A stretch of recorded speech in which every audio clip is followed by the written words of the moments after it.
My name is Beth Nybeck. I'm a metal sculptor and I live and work in Kansas City, Missouri.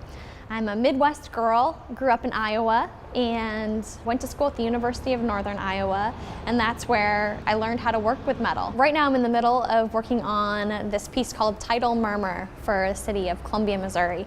And right now I have one of the pieces, the wave right behind me is pretty close to finished, and then there's another wave behind that that's mid-progress.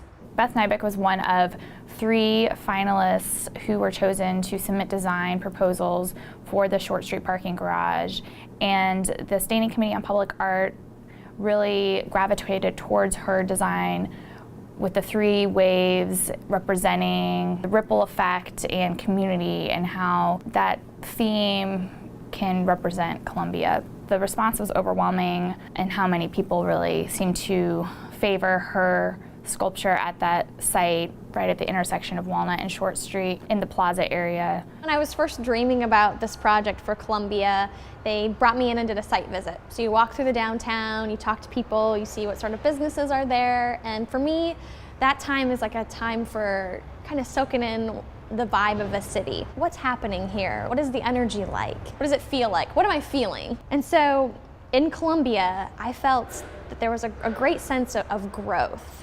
The ripple effect, which is something that I've been thinking about a lot, talks about how one person's actions can influence another person's actions, and it creates these vibes in the city, these waves.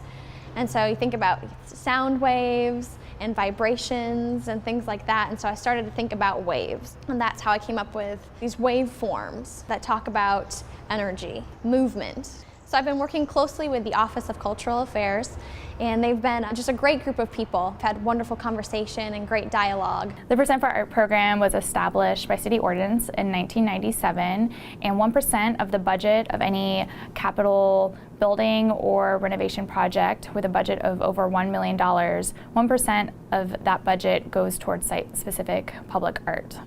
You know, people often ask me, did you always know you were going to be an artist?